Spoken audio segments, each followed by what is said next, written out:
last season with the 8 in the bow. This event is very much a sort of preparation ground, a training ground for up-and-coming people, youngsters from the Under-23 Championships and Junior World Championships. Except, of course, for Australia, who have been so dominant in this event these last 2 years. They won the gold medal in the 8 and the 4, and it's 4 new people in this boat, or 3 new people and 1 from last year's 4, who they decided to challenge the winning 4 for this double. This momentous double here, and they beat the winning 4 from last year, so they have taken over as Australia's representative. Yes, and there's not much to choose on the clock. Both Canada and Australia qualified directly into the final. Australia in a slightly faster time, so I suppose on the clock they'd have the edge over the Canadians. Here are the Americans, coached by Tom Tahar, and 3 of them rookies in the 3, 2 and bow seats. But Wendy Wilbur providing the experience. Canada, Pauline Van Russell in the stroke seat, Darcy Marquardt, then Rachel de Jong and Rosalind McLeod. But it's Australia who've gone out in front, and they do row so well. That was so remarkable last year as well, was how well the 4 rowed. One of the best crews at the regatta, I felt. And here again, this 4, look how long they are, accurate they are at the front end of the stroke. They do row extremely well. Still pretty tight up front there. Australia with the advantage, but Canada, United States, Germany and China all pretty close together. And Lyle McCarthy must be pretty pleased with what he's seeing here, Dan, with this Australian 4. Yes, it's a very sweet movement there. They're not working too hard there. They're just sitting there nicely. They've got into their rhythm. They're just sitting there, working away at around 36 strokes a minute, but looking lower. That's the key to a boat going well. When you look low, but you're going very fast. China, new crew, and pretty aggressive. They row well, the Chinese. They move their boat well. You don't see any bounce there at all. In fact, the boat looks a little bit big for them. But they are very much in the hunt there. But at the moment, Australia looking completely confident. Yeah, not much on the clock between the Chinese and the Americans. I know it's very dangerous to say things like that, Dan, when you compare semi-final times. But the Chinese not completely out of a chance of getting a medal, as Australia really stretched the advantage now to Canada. And Canada enjoying something of a renaissance in their rowing squad at the moment. Yes, the Canadians, as you said earlier, they were very, very strong in the early 90s, and very strong also in the pair during the 90s. But this 4 is moving very well, very new 4, and they are tracking the Australian 4 at the same kind of rate. They're working there at 35 strokes a minute.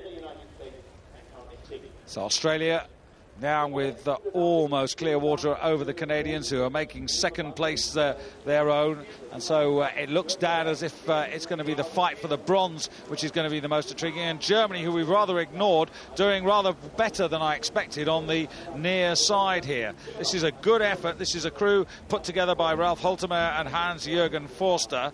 And they're all junior world medalists. Well, they're moving well. They're sitting there in 3rd place at the moment, but being challenged very strongly by China. So the gaps are now really opening up now. Australia, to me, Dan, look as if they're invincible, because the Canadians not making any progress on them at all. And the Chinese still very close to the Germans, and the New Zealanders not out of it either at the moment. Canada there at 35 strokes a minute as they come under the bridge, 700 metres or so to go. But no one's going to catch Australia. They look as if they could do whatever was necessary. Very, very focused, sitting nice and low. Boat hardly rocking around at all. Very comfortable racing there for them.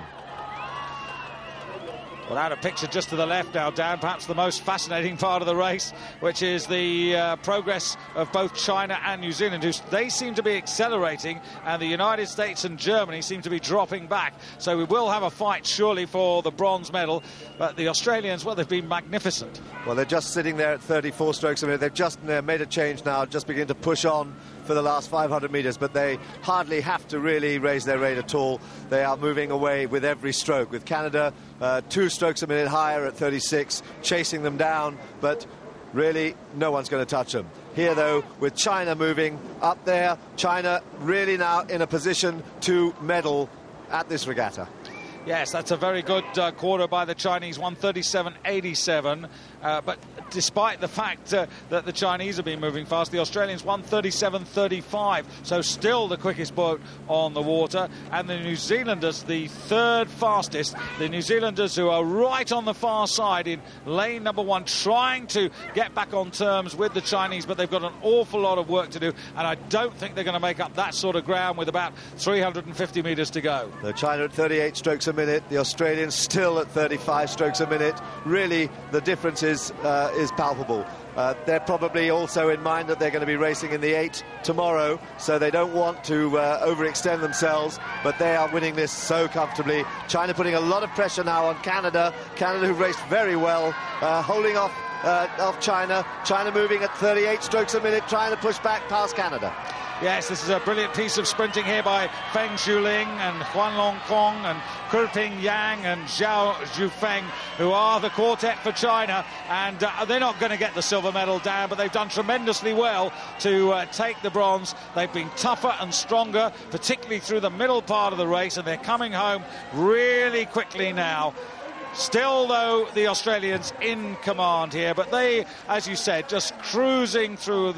The Canadians keeping up to their work there, and the Chinese, well, just settling for third, a few strokes from the line. New Zealanders just getting the better on the far side there of the United States, who faded badly, with Germany, who were there or thereabouts in the middle of the race, finishing 6th. Well, that was good. That was good for Canada. I think Australia were quite comfortable there. Didn't really have to do too much to cross the line first. Canada moved away then from China. China pushed really very effectively just around the 1,500-metre mark and then fell back. But they'll be pleased with that bronze medal. Yes, that's a real good confidence boost for the Australians, who now have 24 hours to recover before the 8th final tomorrow, for which